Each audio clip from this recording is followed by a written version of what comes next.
Hello there, you're watching Talking Europe on France 24. I'm Catherine Nicholson, and today I'm very pleased to welcome Ukraine's Deputy Prime Minister, Ivanna Klympush-Tsintsadze. Hello, thanks for being with us. My pleasure to be here, thank you. Well, just to look back on some recent Ukrainian history for our viewers before we start our interview, you will of course remember the footage of the protests in Kiev in 2014 as Ukraine saw a surge of pro-European sentiment. They called it the EuroMaidan protests, and they began just about 4 years ago, in fact, in late 2013. Well, by February of 2014, they'd brought down the then president of Ukraine, the pro-Kremlin Viktor Yanukovych. That was far from the end of the story, however. Since then, Ukraine has continued to pursue closer ties with Europe. Russia has annexed Crimea. The Ukrainian government has endured, but its popularity has slid, and war is still rumbling on in eastern Ukraine, with Russia backing separatists. First off, if you'd like to tell us why you're here in France and why France is an important partner. Well, first of all, France is one of the EU, NATO members and one of the Security Council members in the UN. So therefore, this is an important player in both European and global scene. And we are very much appreciative of France's efforts to work also within the Normandy format, trying to find diplomatic and political means to sort out the way out to Russian aggression against Ukraine in the east of Ukraine. So therefore, for us, this dialogue is extremely important. Moreover, I think Ukraine is still in the need to put itself back to the cultural and the political map of Europe, as we've always been culturally, geographically, historically part of Europe. But this history has been overshadowed by Russian Empire and Russian and Soviet presence on the territory of Ukraine, and it's still a pretty tough work to remind who we are, to explain who we are, and be seen as a valuable and interesting partner. Well, earlier this year, there was a special summit to mark the ratification of that association agreement that was at the heart of those pro-European protests that I talked about before. Donald Tusk talked about a strong and deepening friendship with Ukraine, very much mirroring what you're saying there. How do you assess pro-European sentiment among ordinary Ukrainians, though? Quite a lot of water has gone under the bridge since the EuroMaidan in 2014. You know, 2017 has become a pretty successful year for us in terms of European integration processes, because finally all the tough decisions and different tough reforms that we've been doing over this couple of years, given their results, when Europe finally took the decision of having a visa-free regime for Ukraine, for Ukrainians, and that finally the association agreement with the EU and deep and comprehensive free trade agreement has come into full force after circles of different difficulties that we have had over these years, which have actually started at Euromaidan when Yanukovych turned away the decision of signing the agreement. And that's why when people went out to streets to protest that decision of then authorities of Ukraine. At this point, someone might be surprised, but notwithstanding the harsh decisions that over these years we have had to take as governments of Ukraine, as parliament and president, people are increasing in numbers in support of Ukraine's joining the EU and joining NATO as well. So, and just recent poll speaks about another 4% or 3 to 4% raise in those numbers, and it gets closer to 60% of Ukrainians specifically talking for readiness to work in order to become EU members at some point. So therefore, the sentiment is still there, and it's a very, very sensitive, very emotional, and very serious story about Ukrainian society. So therefore, it's important that we continue on this path, but it's not only our homework that we are doing, but it's also the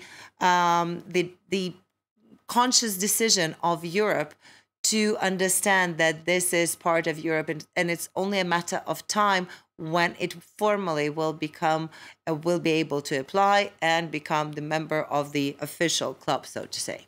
Well, if we come back to that sort of tug of war culturally that you mentioned before, between the sort of the Russian side, the European side.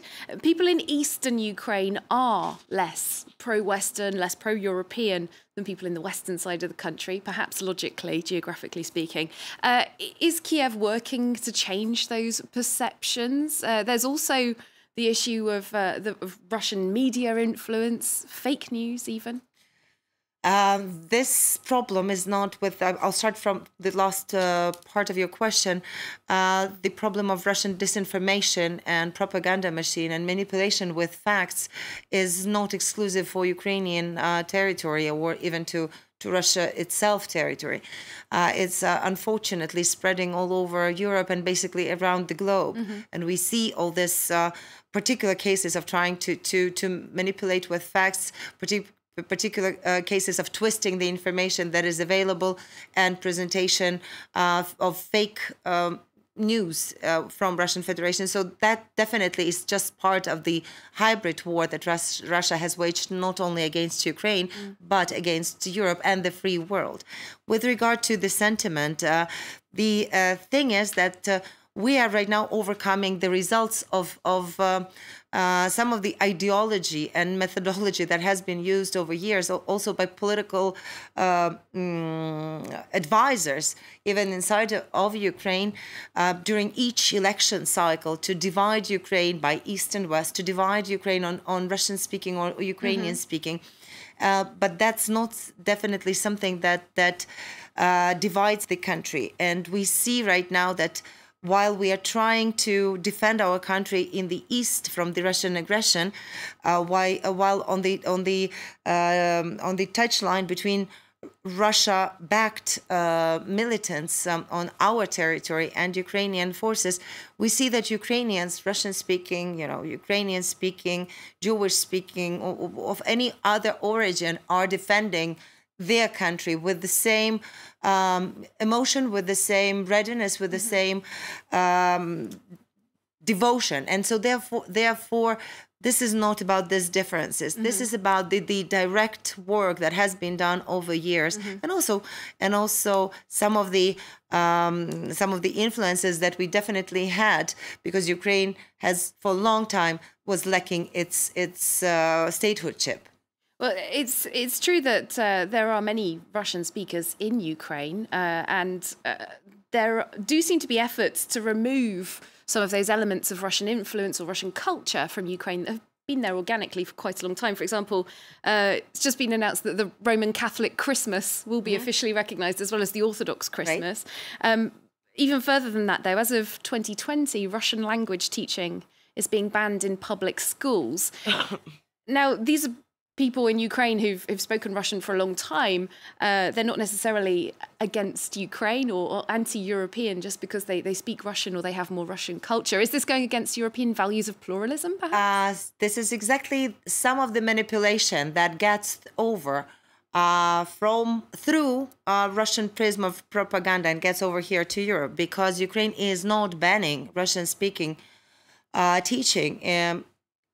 At 2020, Ukraine is increasing the number of hours that will be taught in Ukrainian and will be taught the Ukrainian language, and that concerns all these schools that have national minorities, and it will start this increasing amount of Ukrainian language in schools will start after 5th grade, and therefore that will only allow all the citizens of Ukraine, of all national minorities, to have better chances to realize themselves in different spheres, starting from state public service, from being a state authority representative, or going and pursuing any career in business, for example. In order to be an accountant, you would have to have knowledge of the state language and to read the laws. So therefore, it's only for the benefit of every single citizen.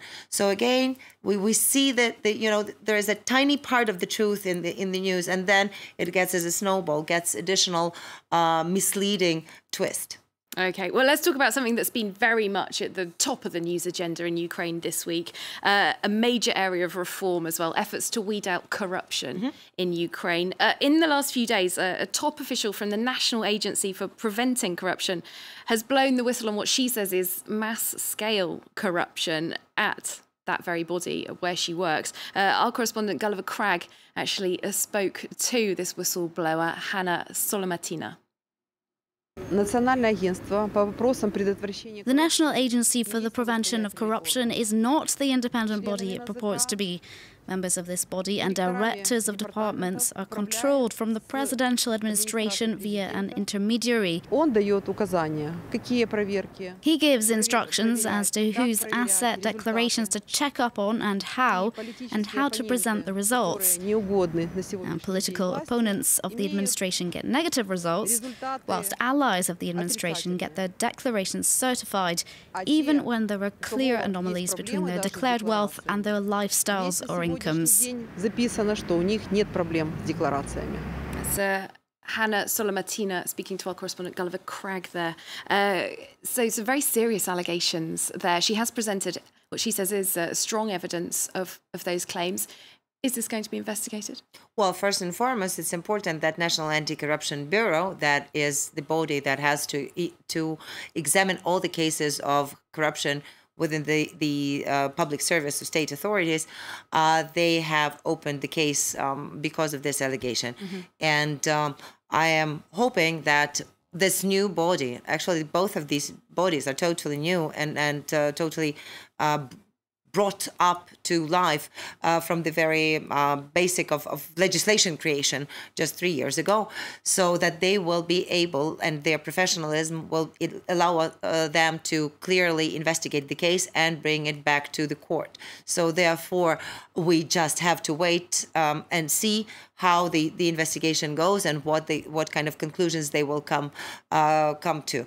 And I think it's also extremely important to understand that, 3 years ago, before the Revolution of Dignity, 3.5 years ago, it was not possible to even expect that some allegations of this type would come out. And therefore, I think this already speaks for totally different cultural base that we are operating in. And besides creating new institutions that now have to deal with this allegation, we are also working on, and one of them will be the Anti-Corruption Court, the decision about creation of which has been taken, and right now the law is being worked on in order to have the legislation for this institution to be on. We have also made, from the governmental level, we have made sure that all the corruption schemes are also being closed through change of procedures by implementation of the new transparent procedures in different fields. There have been no high-level indictments of high-level officials. It seems clear to people like Hanna Solomatina that there certainly are people who could and should be indicted for these sorts of things. I really think that we have done a lot in terms of building institutions, and the major part of it is the court system that needs, to put it mild, refreshment. And that's why I'm very happy that a year ago there were constitutional amendments passed by the parliament that have set the ground for the judicial reform. And over 10 months we have had the process of selection of the new judges to the Supreme Court of the country, and the scrutiny, the transparency, the openness, the publicity of that competition is unique, basically global wise. And I'm very happy that just last week President has appointed all these judges, new judges that have been selected through this very difficult procedure. And I hope that this already gives an impetus to the whole system, because they have much higher possibilities, much higher salaries, much higher, but also much higher expectations. And we've opened up, which is also unique, we've opened up the possibility to serve as judges to people from the scientific community, from lawyers community, and that helps us to clean up the system. It takes time. 7,000 judges are in Ukraine. We cannot change all of them within one day. We've got very little time left, unfortunately, but I'd like to just touch on something that's been a huge topic of discussion all around the world, gender equality. Now, on the latest World Economic Forum rankings from last year, Ukraine actually ranks higher than several EU member states. But, for example, women only account for just about 10% of the government, of which you are a part. 8 in the government, 8%. but 12 in the parliament, and that's the first time we have such a number in the parliament, and we are moving along this. Well, what do you think it would take to get more women into positions of power and influence? For the first time, we have the Deputy Prime Minister, actually myself, being responsible for coordination of gender equality policies in Ukraine. So we are also appointing right now, these days, we are appointing a new governmental commissioner on equal opportunities, gender equality for men and women. And we have also introduced 30% gender quotas already in the legislation that requires on local elections, and that already created a higher representation of women. We do have, among few countries, we do have national plan on resolution, UN resolution, Women, Peace and Security 1325.